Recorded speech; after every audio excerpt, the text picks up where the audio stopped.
before the tournament, Bernard had told me that he scouted in a country like in Africa, over 2,000 players. He didn't even choose one single player. And I organized the tournament, and he had 4 players. He was taking them to Europe. COVID came. How do you expect me to feel? I woke up, turned my phone's data on. I saw an email notification from FIFA. The first thing I saw was congratulations. I was not sure. What is this congratulations for? And then I opened it and I saw it was the FIFA exam. I didn't finish reading. I threw my phone. I threw my phone away. Should I say this is like the best feeling ever. The best feeling I've ever had. Like. So DVJ, good to have you. It's been a long time, but finally we are seeing each other so that we can have a conversation. Thank you very much.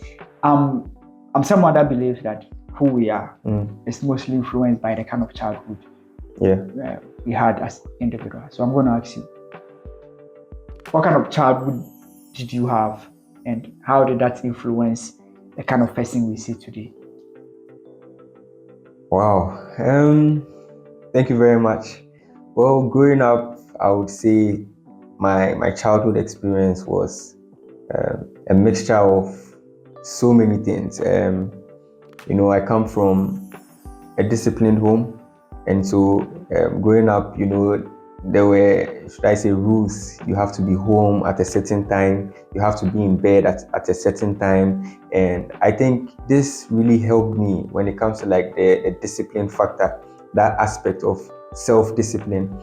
It was fun growing up as a young boy. Even though I didn't have a younger brother, I just had sisters or like no older brother. So I grew up in a family of girls, being the only boy. The only time I could have someone to play with was when I was in school, or let's say maybe during the weekends. I'll be with my neighbor. We play video games together. We play like on the streets, like football on the streets, and so. Yeah, growing up was fun. It was fun. Okay. Your name DBJ. Yeah. What does it stand, and how did DBJ basically come about?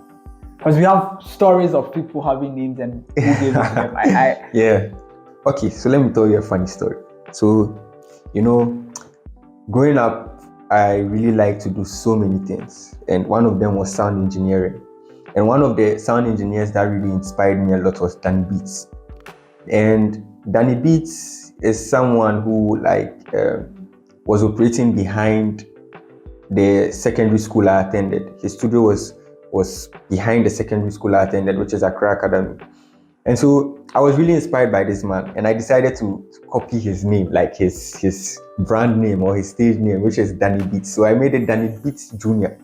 because I used to make beats as well.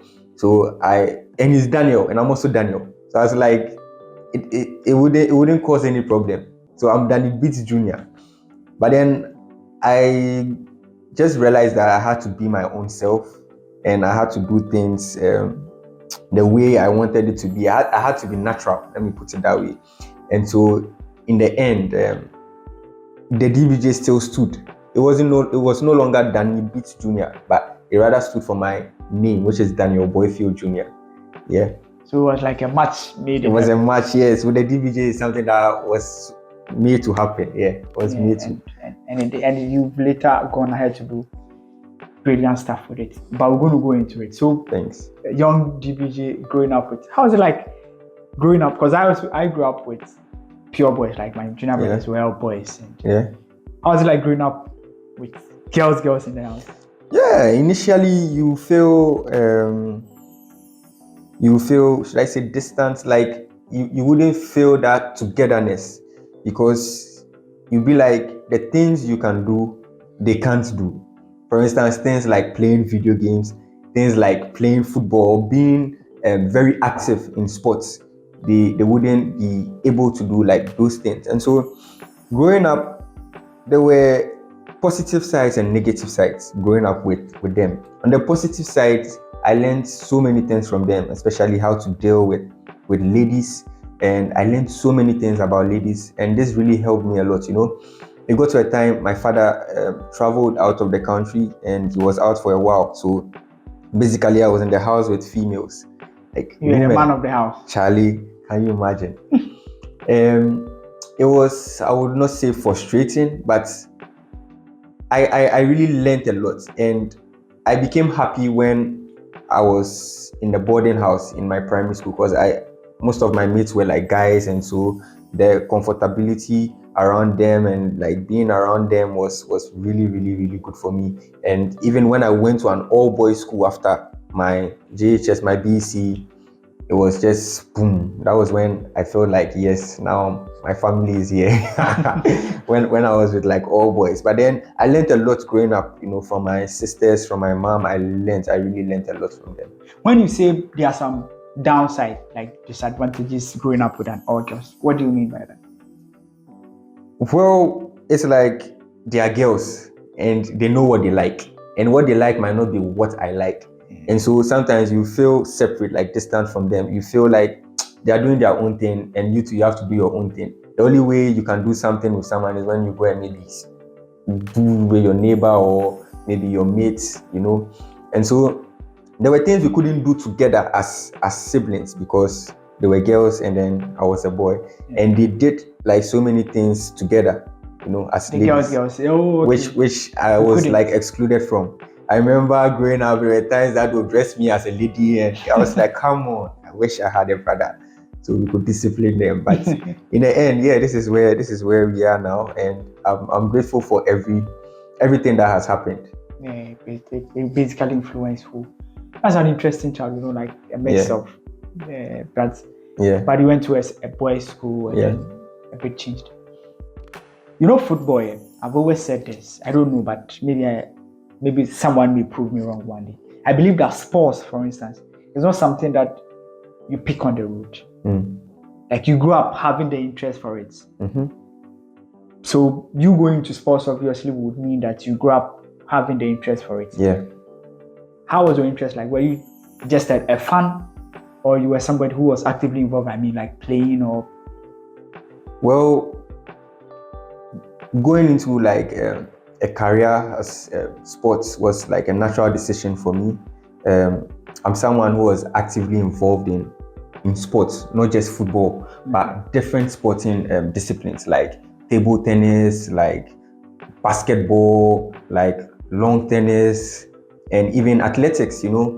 When I was growing up as a kid, I used to represent my, we had what do they even call it? Yellow. This colors groups, like in schools. Yeah. Sections. Yes, I used to represent my section. I was in section blue. That is when I started supporting Chelsea. Okay, I was also in section blue. We're also in section blue. I think that's why. Are you a Chelsea fan? Yeah, I'm. So that is where.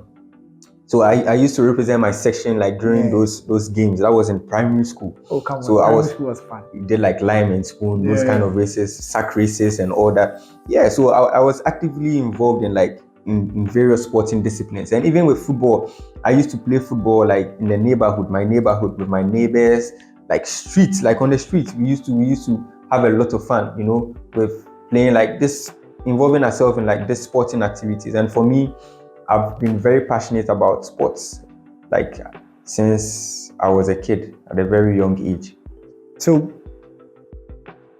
you grew up wanting to be a footballer, but it didn't happen. What happened? I wouldn't say I grew up to be a footballer, or I wanted to be a footballer. I grew up wanting to be a footballer. Well, what I can say is I was so in love with the sport that I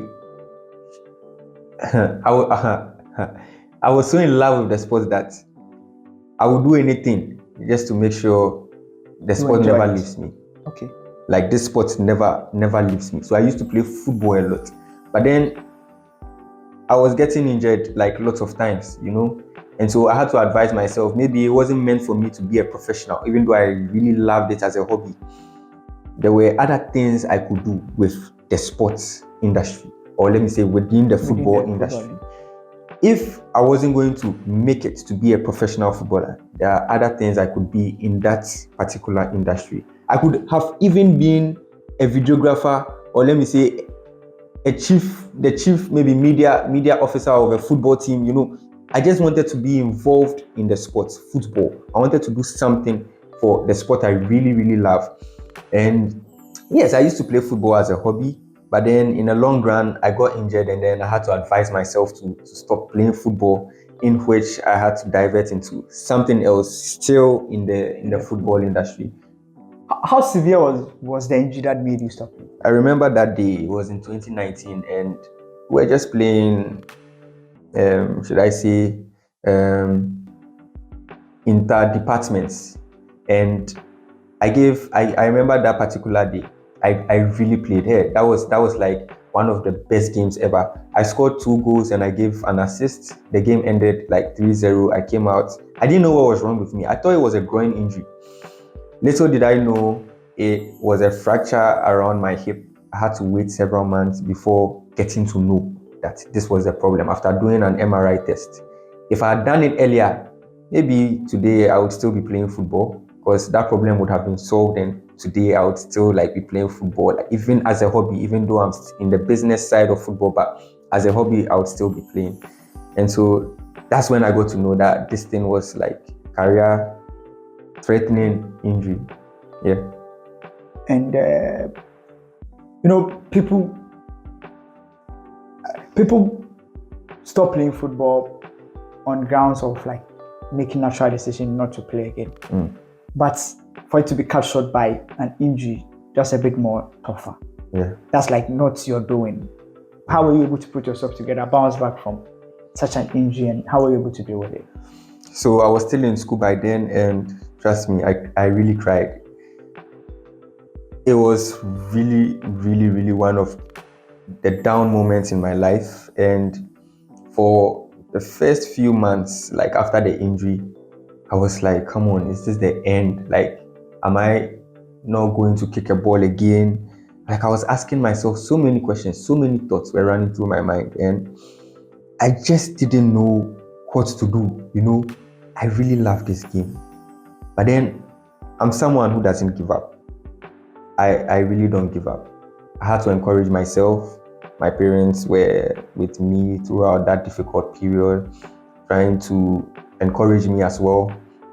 And I think I got over it when one day I just told myself, if I can't kick a ball again, it doesn't stop me from still being in love with what I love, with football. And so I'm going to go into the business side of it. I'm not going into the business side for myself, but for people who really need these opportunities. This is one of the things I'm very, very passionate about. Not just about being involved in contract works with players, but as well making a mark in the player's career, the player's development. It's just helping them, pushing talented players, not just any player. And so this is where I find myself today, and I'm very, very, very, very happy that I've gotten to this stage. Yeah, we'll come to that here, but we'll take one step backwards. Yeah. You talked about wanting to maybe, if not even go pro with football, you could be the chief video editor for a football club. Yeah. And we've had this conversation before, maybe you don't remember, but the first time we met, we were doing videography, it was a videography work for...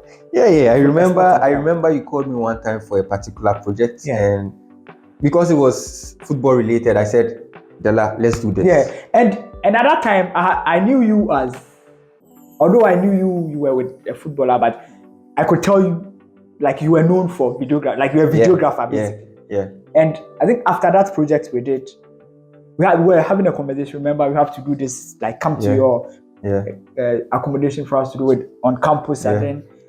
But we had a conversation after that, and you said, "I love Chelsea," and I said, "Yeah," and said, "Your hope is that you would one day be the sporting director of Chelsea or chief videographer for Chelsea Football Club." Yes, we had that conversation. So many years ago, and I was like, "Yeah, it's possible," because you were very good with the videography thing. Yes. Let's talk about the videography part. I'm sure a lot of people may not know that. That's what you started with. Yes. So growing up, I involved myself in so many things. I was not just into videography or photography. I was into journalism. I was into sound engineering. I used to make beats. I was into podcast, like having my own podcast channel. I was into media production, which is the videography and then photography as well. This is something that I really developed like interest for in 2015 when the Black Satellites, which is the under-20 national team of Ghana, went for, I think, a World Cup in New Zealand. And then they came back, and one of the players, Samuel Tete, really caught my eye during that particular World Cup. I think I was done with secondary school by then, or I was like almost finishing secondary school. And so I got in contact with him, and then I got like videos of like the matches of the World Cup games, and I was like, I want to go into like video editing. And as at that time, the only software I had on my laptop was Windows Movie Maker, which for me I used. So I used to do a lot of try and error, and then I got used to it. It became so easy for me, and I said I needed to upgrade. So then I used another software called Edios. Then it came to Premiere Pro. So the love for videography really started and it started with football. So from Samuel Tete during the under-20 World Cup time, and then I got used to it. And then when I got my first talent, through scouting, I used to go with him, like to record his games. Anytime he had games, I used to go with him, record. I didn't have a professional camera by then, so I used my cell phone. I record, come back, edit, and then try to sell the video to clubs for him to get like to get a team, which in the end it did. It got him a team. And so I got used to it that not just him, but any games like I could go, to, I go and then do my best and then come back, edit, upload on YouTube. I was in contact with different national team players from the under-20 World Cup. After I did it for Samuel Tete, they were impressed, and then I did I also edited some videos for the others, like other players in the national team, and not just football, but other fields like the entertainment industry as well. I used to work with Bolare a lot. I still do. And during those days, I would go around with him and do some behind the scenes footages. And so the love of videography, or let me say media production of videography, photography, developed. And right after level 100, that was in 2016, right after level 100, I did my internship at Multimedia, Joy FM. And that is where I had a chance to be in the sports department, because they asked me, where do you want to be? And I said, I want to be in the sports department, because I really love sports. And so during that period, I needed to get myself busy, and I had to get a professional camera, because I knew that working for this media firm and being in like the sports department, I need to put my mark on. And so anytime they were going to film the national team play, like at the training camp, pram, I would follow them, take pictures, come back. I was also a photojournalist. Come back, write a story about what happened during like the training session, and then upload it onto like the websites of My Joy Online, and it was really helping. And that connected me to like a lot of players. That really helped me. And so media production, the love, I saw myself. There's one picture I have on my phone of when I was young holding a camera. And so the love for media has been there since childhood, and it's something that really developed as time passed, like went on. I think you are good with it, because I remember our production and what we did. Basically, it was a tough project, like two young boys wanting to do a documentary for. Can you imagine? We were doing a documentary. It was crazy how we had to use different scenes. Oh no, I still remember. We shot some with our phone, and I think at the end of the day, the production came out brilliant. We had to go to a school. We had to go to a village. We had to go to the field. We had to. We did. The Academy House. I remember. It was fun, and it was always a pleasure working with you. And I think throughout that, one thing that I picked from you was somebody who was very determined, someone who would go the length and breadth to get things done. Yes. And that has showed in everything that we have done. So you moved from videography. At what point did you switch to full-time? Because I'm asking, because I saw DBJ, I knew DBJ, oh, like, no, I seen You even saw me, like I was at the stadium taking pictures of the national teams, games and all that. Yeah. You know, when you are determined to do something, you really need to focus and put your all in it. How did you switch bam to the... That's a very good question. So I think taking pictures of the national team players and all that helped me, because I got into contact with a lot of them, a lot of the players, and I was like, Charlie, I want to take it to another level. Maybe I could really go into like the business side of football, because there are so many talents that I've seen that really need help, that need to be pushed. So what can I do in my own like capacity as Daniel Boyfield Jr. to push the players with the contacts I have? Even though there were no international contacts by then, it was just local contacts, clubs in Ghana and all that. But then I went full time in 2019 when I had the opportunity to travel to France with Bollare, and I was part of like the media production team. And there was one person he was going to interview. So, not to cut you, let's take it well. So your first trip with the legendary Bollare, it was not a sporting trip. It wasn't a sporting trip. Before we went to France, we had gone to South Africa. That was the very first country I traveled to. And so everything that happened in South Africa, so it was successful. What we went to do in South Africa was a success. And because of that, I got to be on the next trip to France, because South Africa, I went as one of the media team as well, like part of the media team. Doing what specifically? I was in charge of behind the scenes. I was in charge of social media, you know, things that will go out there for the public to see. So at that time, you were still doing videos behind. Okay. Yes, that was in 2019. Yes. Yes, that was in 20. That particular year, 2019, is one of the years like in my life that I would remember. That period I would surely remember, because it was just like ups and downs, you know, having my first traveling experience to getting injured, to it was full of like emotions, you know, mixed. Well, then kind of year, like, so it was the same year you got injured, yeah? It was the same year I got injured, and it was the same year I got, like, should I say, a breakthrough, kind of, yes, into like the sports world. Because when we traveled to France, there's this football agent called Bernard Collignon. That was one of the guests Bola was going to interview. And so the day we met him, after the production, everything, Bola introduced me to him. Bernard, this is DBJ. He's also like a football fan, like football enthusiast. He really loves the sports.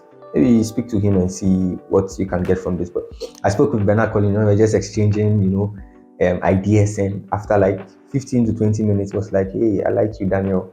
We could do something in Ghana. He gave me money. He said, go back to Ghana, organize this tournament for me. I would come, and then we see what we can do together. We spoke, and Bernard really motivated me and like encouraged me a lot. He put some things into my head, and I was really happy that I really went on this trip and met someone like him, you know.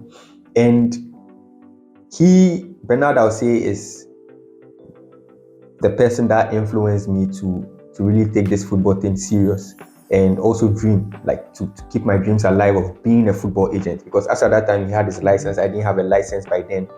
And so he made me his rep in Ghana.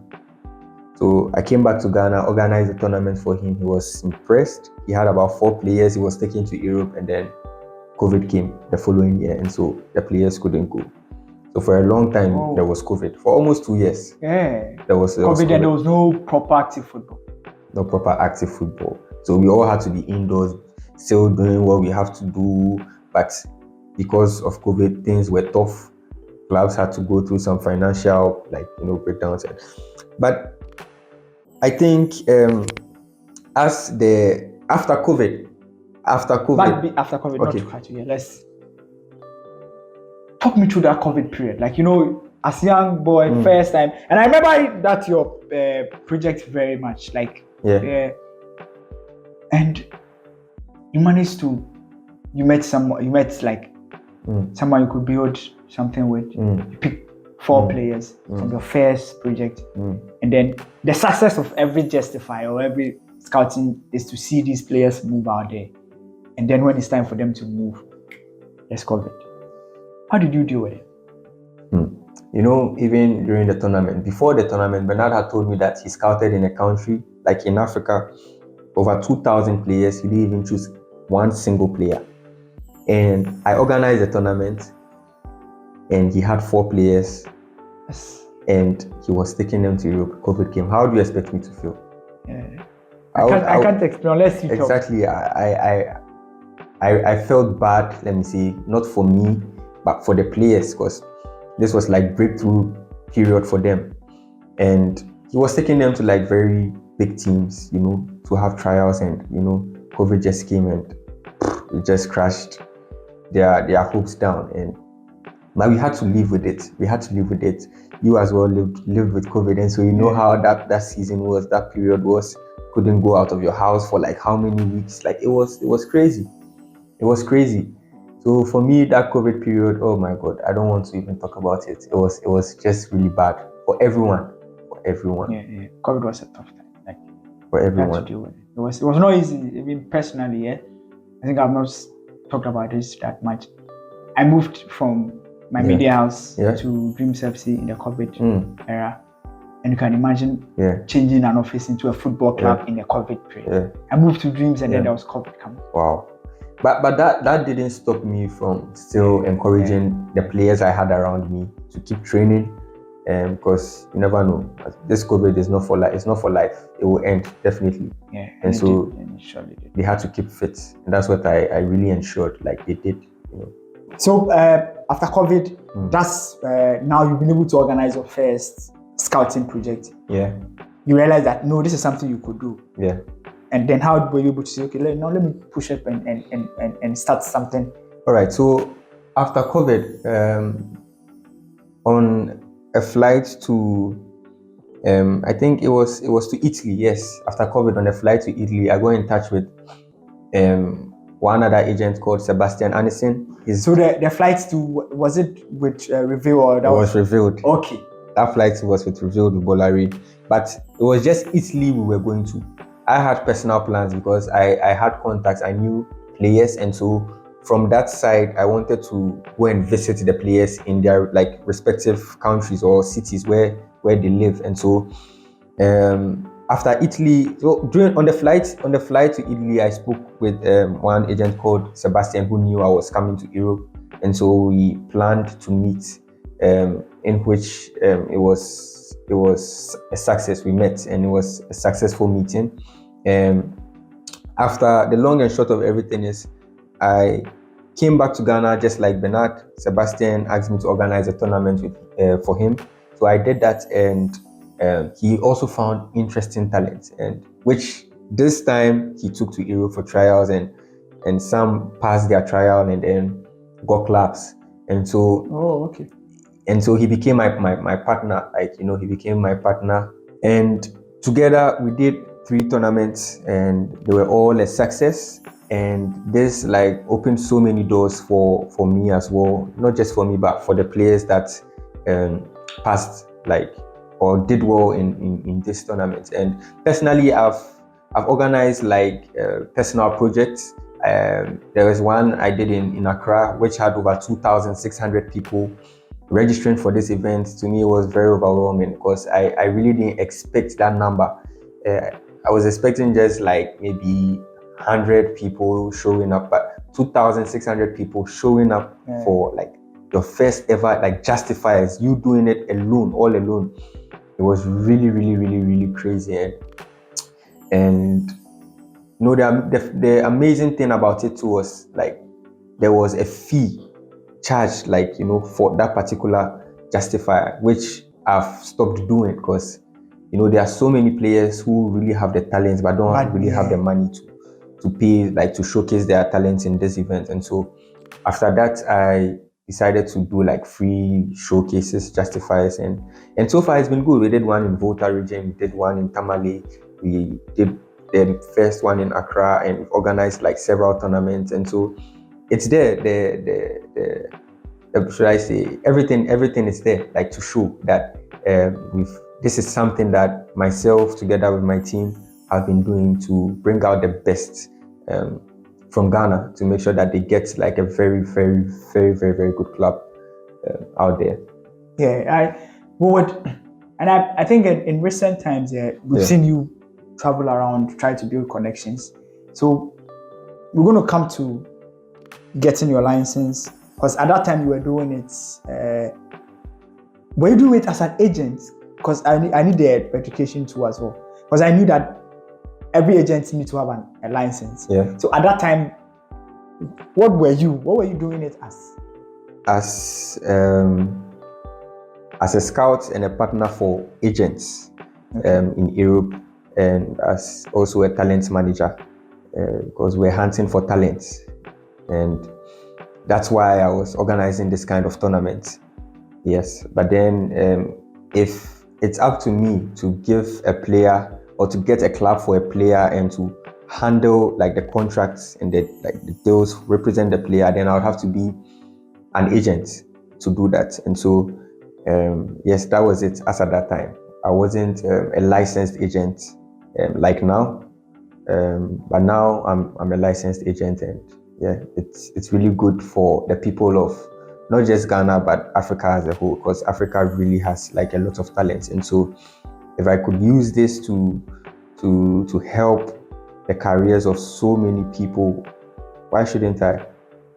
You just said you are a licensed agent in the past, and just like as if it's something that everyone can do it. But I'm asking you this because I heard and I picked that before coming to meet you, I did some research, and then I realized that out of over like I think 36 people that sat for the license exams in Ghana, only 2 people passed. and I am sitting right in front of one of the 2 Ghanaians that passed the license, the new introduced FIFA exams for agents. How true is it? From what I also heard, just like how you researched, I also found out that it was just 2 of us that passed like the exam. But then with everyone that registered for the exam, it means that they also have passion for this game. But only thing has to deal with preparation, because when FIFA brought in this new rule, I had to make sure that I prepared very well for it. So after applying, I downloaded the study material, and it was, I think, over 500 pages, and I had to just discipline myself to read through like every single page, and to not just to read but to understand as well. And I think it really, really helped during the exam, because during the exam the questions were should I say tricky, but then because I had read to understand, I knew how to answer the questions. And after a week after doing the exam, I received an email that congratulations, I have passed my exam, I'm now a FIFA licensed agent. And I was filled with joy. This is something that I've dreamt of having, since 2019, since meeting Bernard. And Bernard himself knows for a fact that this is something I really wanted, because there are so many talents here, and this is something I want to use, to push so many talents out there, from Ghana. And so hearing the news, just like you did, that just 2 people passed, I was shocked, but at the same time I was happy that I passed to be one of them. And then first of all, I'm going to ask you the feeling like I'm sure can you compare it to knowing that like receiving an email that you got admission to a university? Let me tell you what happened. I was asleep, and the moment I woke up, so I was asleep, I woke up, turned my phone's data on, I saw an email notification from FIFA. the first thing I saw was congratulations. I was not sure. What is this congratulations for? Because what I knew was after you write the exam, it would take like 7 days for the results to come out. And the 7th day, I didn't see any notifications. I didn't know what was happening. So I received a notification on the 8th day. Congratulations. And then I opened it and I saw it was the FIFA exam. I didn't finish reading. I threw my phone. I threw my phone away and I started jumping with joy. I was crying, tears of joy. I called my parents to tell them, like, to give them the news. I called people that really meant so much to me to give them the news. And come on, it was a great feeling. Should I say this is like the best feeling ever. The best feeling I've ever had. Like, you should see me that day. You should see me that day. It was crazy. And that point, like, I was like, in the evening I'm going to announce it, like, on social media and all that. We went on social media and boom, it just went everywhere. Only to find out that the whole world, 48% of candidates failed. So just 52% passed. Whoa. Just 52% passed. 48% of candidates failed. But then FIFA has given the candidates that failed another try in September, in May next year, and then November next year. And so it's not over. I think those who are passionate about this sport and really love this should take it. That's what I'd advise. But what for someone who would want to try, like I'm saying, a new person who would want to try, and also for anybody who could not pass, what tips can you give? So for those who tried and failed, they've seen how FIFA sets the questions. They already have the study material. So they should be ahead of the new people who now want to try and take the exam. And so for those who are going to resit and take the exam again, they just have to be disciplined and read like the pages to understand, not true and poor, but just to understand what all this is like all about. And then they should just prepare for the exam, take their time, be cool during the exam day, and answer the questions like very well. They should take their time to answer the questions very well. Those who want to try it, FIFA, on the website, FIFA has these trial questions. So they give you an example of how the main exam questions would be like. So you can also try those trial questions and see, solve those. It's like past questions. So they should just try the questions and see how FIFA expects you to answer the questions during the main exam. And go for it. It would really help, because from 1st October, if you don't have the license as a football agent, you can't operate as one. And any deal that you'd want to make like happen wouldn't go through. There'll be some consequences, like for agents who don't have the license. And are operating. We'll go into the education and what it means to be a player agent now and have to the license and how to operate. But talk me through like the exams, how difficult was it? What are the kind of questions they ask you? Would they ask you, let's say you are signing a player, who will sign what are the, because I've been taking funny questions. Yes. So the questions vary. They could ask you a simple question like maybe DBJ was born in Ghana to a French man and a Swiss woman. Which country or which countries is DBJ eligible to play for? So they can give you some multiple, they are all multiple choice questions. So they can give you the possible answers to be: DBJ can play for Ghana as A, DBJ can play for France as B, DBJ can play for Switzerland as C, DBJ can play for all those 3 countries as D. So all of the above maybe as D. And if you choose, even though you have a fair idea of what the question is all about, if you choose just one answer, when you know DBJ can play for all these 3 countries, it's wrong. Now in the exam, it's 20 questions, but the pass mark is 15. So you have to answer correctly 15 questions to ensure or to pass like exam for you to get your license. You understand? And so it's all about understanding the question very well. You don't have to rush. This is how I did mine. I went through the questions, so I was skipping the questions. I went through all, And then I came back, I answered all. Within 30 minutes, I had done. So I had scanned and I had answered. It was left with 30 minutes and I had to go over again. So now going over again, yes, I had to really now understand the question very well before I click on submit, and then it's gone. So that's what I did. And when it came out that I passed, it meant that I had gotten 15 or above. Yeah. It can be that it could be that I got everything correct. It could be that I had 15 correctly. Exactly 15. Or if you get 14, you have to get 15 and above. So you really have to prepare for this exam. And trust me, it's really going to help, because from 1st October the rules will change. What was the toughest question in it? The toughest question.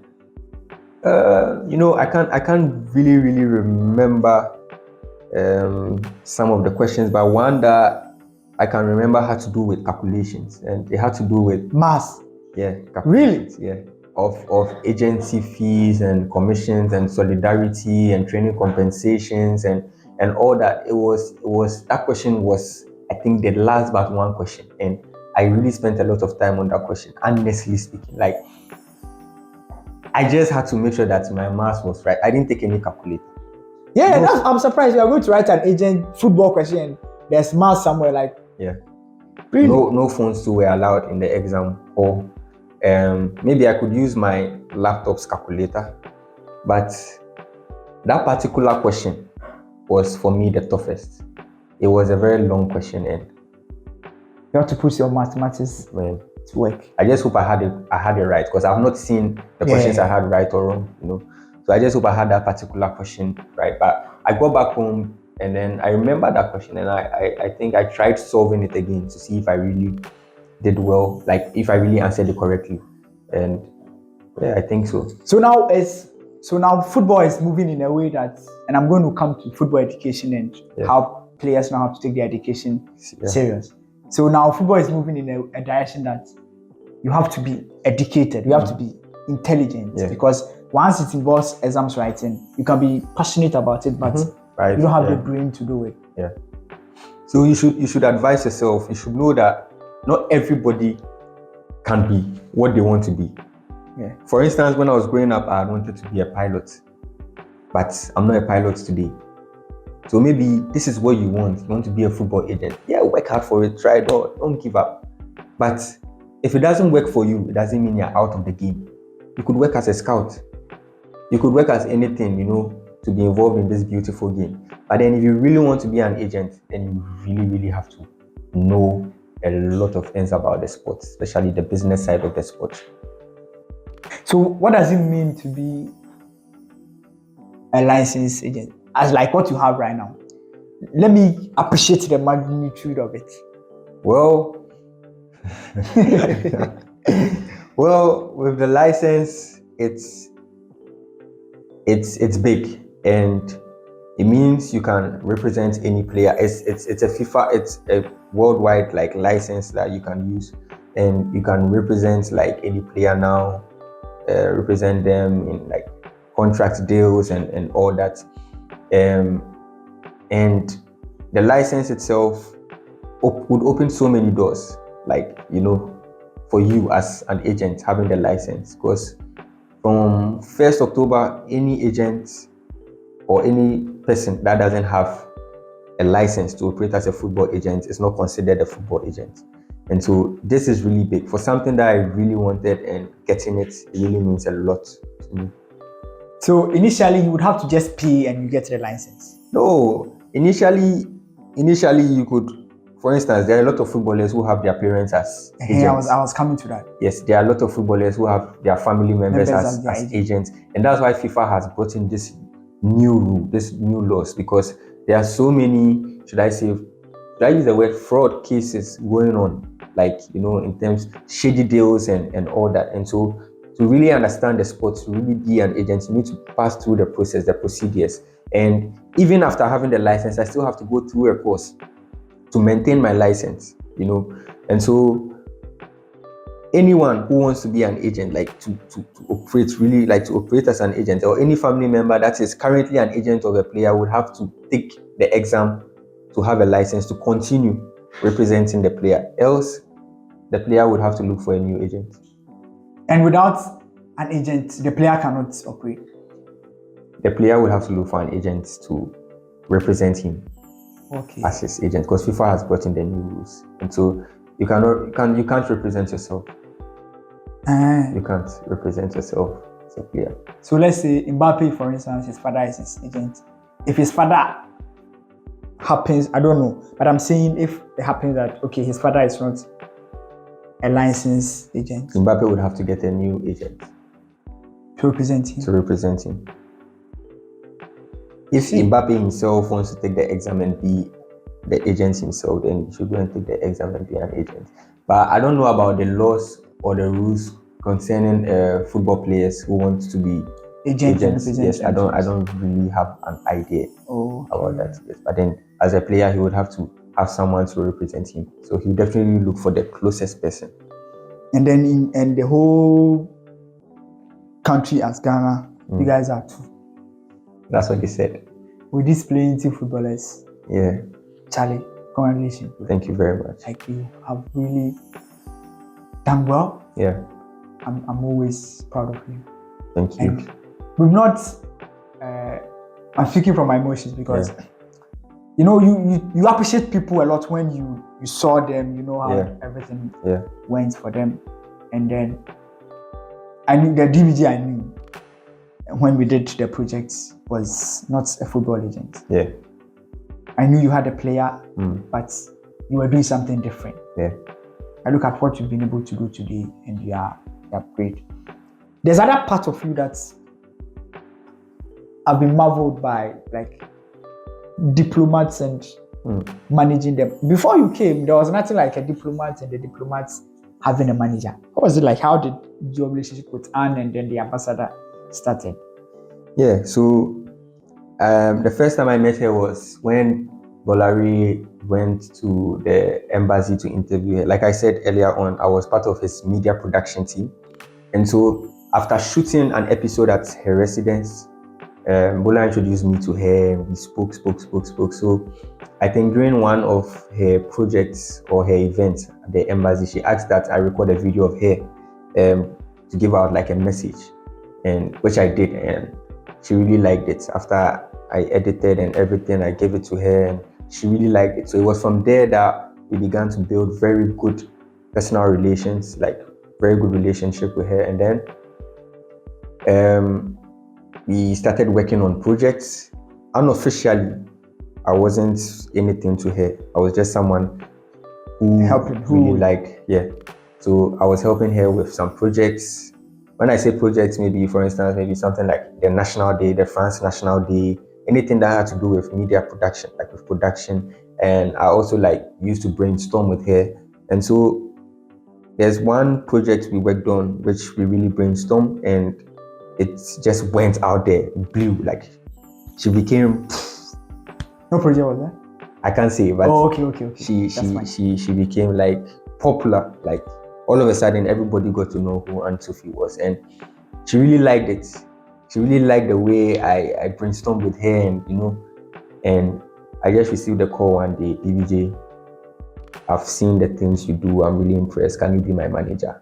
That was how the call came in. And I just had to say yes to her.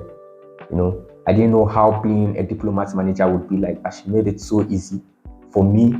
And she also paved like a lot of ways, like for me, like so many doors opened through Aunt Sophie. And I'm really grateful to her. Really, really grateful to her. She's done a lot for Ghana as a whole. As a person, she's done a lot. There was a video that went viral when you were telling the whole French ambassador not to post something. Like, yeah. What happened then? How were you able to have the balls to? Yeah. So Aunt Sophie is someone who she's really humble, and she made my work as her manager easy for her. First of all, me being her manager was to build bridges between her as a diplomat and then Ghanaians, for her to understand our culture, for her to understand stuff, for her to make things easy for her to understand how the system works here in Ghana. And she's someone that, despite the age difference, she really listens to me. And so if I tell her no, it's no. Even if I tell her to kneel down, she will kneel down. That is the kind of person I was working. Okay. And she's really, really humble. Anne-Sophie is really humble. So concerning that video, I remember it going viral, and she appointed me as a manager. And so if you want me to work as your manager, then I do my job as your manager. I'm not your manager to be saying yes to you always.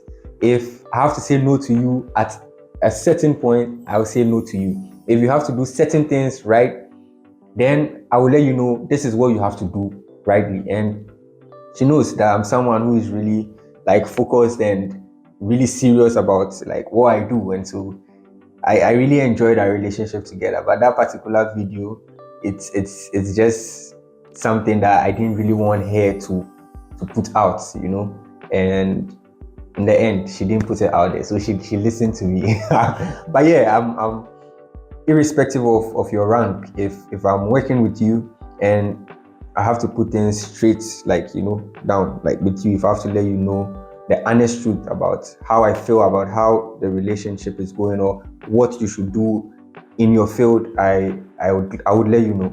I wouldn't hide anything from you. So, and after that, now you're working with other diplomats, yeah? I'm now the personal manager of the European Union ambassador, Shad Razali. That was right after my relationship with Anne-Sophie. It was huge when I also got a call from him, and it was like, let's do this, man. And I was like, yes. We had a meeting, and so far so good. He is not the Anne-Sophie type. He is more of a reserved type. And I'm also used, and I've gotten used, and when it comes to working with him, and they all have their should I say the roles they carry. They all have different personalities. Different personalities, yes, let me put it that way. They all have different personalities, and I'm able to manage any kind of personality in this world. So far as you trust that DBJ can manage me, I would do that. So what does it mean to be a manager of a diplomat? Or what does it mean to, let's say if you are working in football, we know that if you're a manager of a football, we know what you are doing. That's a diplomat. Yeah. Okay. So with the diplomats, it has nothing to do with the embassies. Okay. It has something to do with their brand, with their personalities, and managing their brand. How their figures or their figure, how they should be portrayed out there. How the external people should see them. Exactly. And like I said, building a bridge between their mission in Ghana and then Ghanaians, building something together between them and Ghanaians, and making them understand the cultural values of Ghanaians, yeah, where they are working. I see. So obviously we are basically coming to the end of the program, like the conversation, but I want us to wrap up with something. Yeah, at your down moment, our story looks like we all feel like everybody has gone through his life having it smooth. But for somebody that knows you, I know that has not been that smooth. What were the down moments, areas, points where you said, "Oh, stop"? Yeah. If I throw back how many years ago, so many down moments.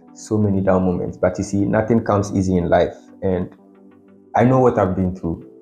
I know the work I've put in to get to this point, but it doesn't end here. You still have to keep going. Definitely there will be highs and lows, but the low moments only serve to make you better. When it comes to the agency side, there's a particular player who made a transfer to a very big club in Europe. I wouldn't like to disclose the player's name, but this is a player that had spoken to me and given me the opportunity for him to be under our agency. That was with my partners then, yeah. And I spoke to my partners about this particular player, very good player, popularly known in Ghana. And it seems they didn't have any interest in him. After 2 weeks, a big club had signed him. That was like a shocker. Yeah. Very big shocker. And I told him, you see, if we had signed this player, we would have gotten him a club by now. But these are some of the things in football. Like you said, you can't have everything. Like you can't have what did you say? You said something like you can't have everything you want. Yeah. It's not everything you want. It's not everything that you want that you get. Yes. So, but everything happens for a reason too. Everything happens for a reason. But it only helps or serves to make you better. This down moment helps to make you a better person and to learn like valuable lessons from it. What was one thing that you have to give to who you are today? Dedication, perseverance, hard work, not giving up. No matter the obstacles that come your way. I really had to push a lot. If I wanted A to be done, no matter how long A would take to get done, A would be done. So I always pushed to make things happen, and I don't give up easily. If things aren't happening the way I want them to be, I still keep pushing to make sure that in the end they happen the way I want it to be. And so to where I've gotten to, I would say service, not service to others, service to mankind. And then hard work, determination, perseverance. Let me ask you this last one. I knew you when you were still in school and you used to travel around a lot. It was not easy. Whilst I was working, I was still in school, so I know what it means to be a student and to be in school. Yeah. Did that have any impact on your academics as well? Yes. Because I was so passionate about this game, there were so many things I was doing, and I had to miss some lessons, which meant that I had to retake the course. There were times that I traveled, even though I would write a letter to the dean to say I'm leaving the country for this number of days, but I didn't change anything. And so I missed some lessons, which meant that I had to retake the course again. And so, I was supposed to graduate in, I think, 2019. And because of like all these moments, these journeys and these adventures, I had to wait like a year to graduate. So I graduated the following year, which was in 2020. But I never gave up, even though I had to wait, because it was just one course. And I had to wait 1 year to graduate just because of that course. And so I still kept doing what I love doing, despite me having to retake the course and all that. So there's so many things that had an effect, because of the things I used to do. But I'm so grateful for all those moments, because it has brought me to like this place, this very place, and I'm thankful to God for that. Wow, people see you around, you travel around, they don't know that you have given a whole academic year. Yeah. For that. One thing too is, even with concerning traveling, I don't travel just to have fun. I travel to learn. And so with the traveling, sometimes I'm someone who loves to share with people what is going on.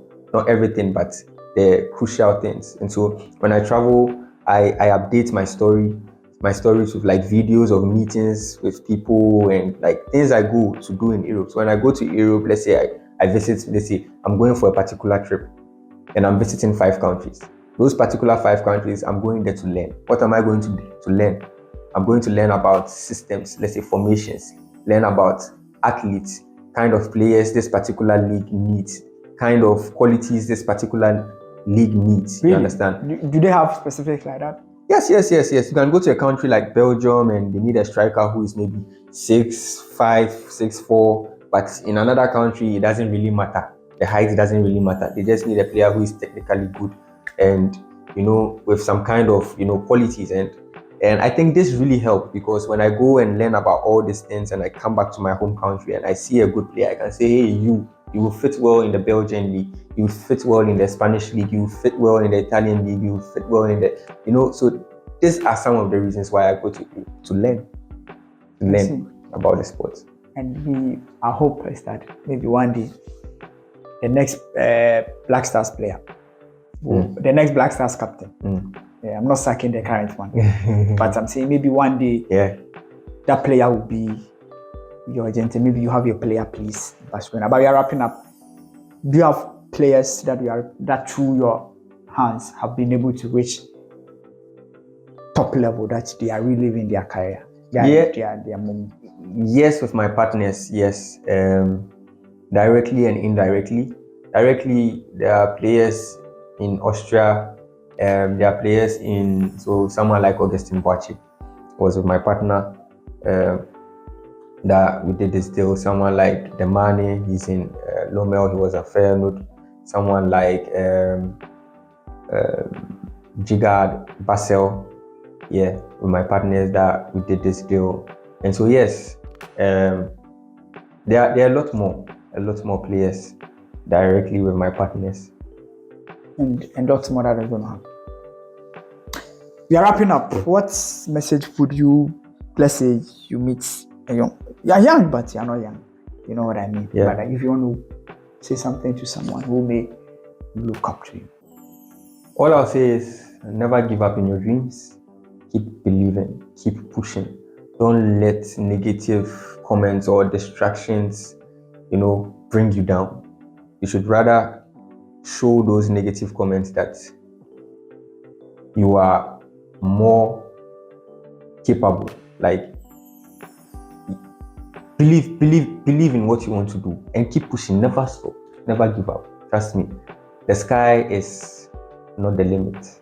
You can go above it. BBJ, it's a pleasure to meet you. I would say you're doing very great. I'm pleased to speak with you, get to know the second DBJ that I have witnessed from afar, but I've not. We are proud of what you've been able to do, and it's our prayer that you would move. Now that you have the license, you would do exploits, and then the big news that will come up next, the world would appreciate you more and would see you do greater things. Thank you so much for opening up. You're welcome. Thank you too.